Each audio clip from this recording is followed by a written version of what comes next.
ദീവ Maria.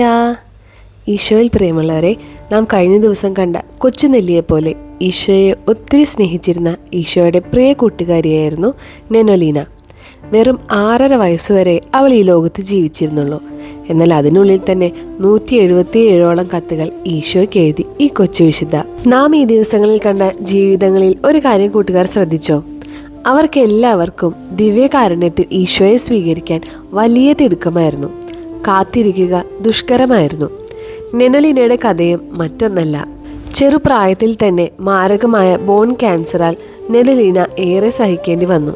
പിന്നീട് അവളുടെ കാലുകൾ മുറിച്ചു മാറ്റപ്പെട്ടു. എന്നാൽ ഈ സഹനത്തിനിടയിലും അവൾക്ക് ഒരേ ചോദ്യമേ ഉണ്ടായിരുന്നുള്ളൂ: എന്നാണ് എനിക്ക് ദിവ്യകാരുണ്യത്തിൽ ഈശോയെ സ്വീകരിക്കാനാകുക? അങ്ങനെ കാത്തിരുന്ന് ഒരു ക്രിസ്മസ് രാത്രിയിൽ അവൾക്ക് ആ സുദിനം വന്നെത്തി. അതിന് തലേന്ന് അവൾ ഈശോയ്ക്കൊരു കത്തെഴുതി: ഈശോയെ, എൻ്റെ ആത്മാവ് ഒരു ആപ്പിൾ പഴം പോലെയാണ്. ആപ്പിൾ കുരുവിനെ സംരക്ഷിച്ചുകൊണ്ട് അതിനു ചുറ്റും മാംസളമായ ഭാഗം നിൽക്കുന്നത് പോലെ എൻ്റെ ആത്മാവിനെ സംരക്ഷിച്ചുകൊണ്ട് അങ്ങയുടെ കൃപകൾ കൊണ്ട് എന്നെ നിറയ്ക്കണം. ഇതുപോലെ അവളുടെ സന്തോഷങ്ങളും വേദനകളും സഹനങ്ങളും എല്ലാം ഓരോ കത്തുകളായി മാറി. അവയെല്ലാം അവളുടെ മുറിയിലെ ഉണ്ണി ഈശോയുടെ രൂപത്തിന് കീഴെ അവൾ വെക്കുമായിരുന്നു. വലിയ സഹനങ്ങളുടെ നടുവിൽ അവൾ ഈശോയോട് പറയുമായിരുന്നു: ഈശോയെ, നീ കുരിശിൽ സഹിച്ചത് ഒറ്റയ്ക്കല്ലേ?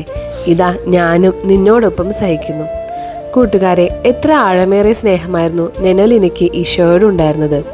നമുക്കും അപ്പമായവനെ അനുഭവമാക്കാനുള്ള കൃപയ്ക്കായി നെനോലീനയുടെ മധ്യസ്ഥം യാചിക്കാം.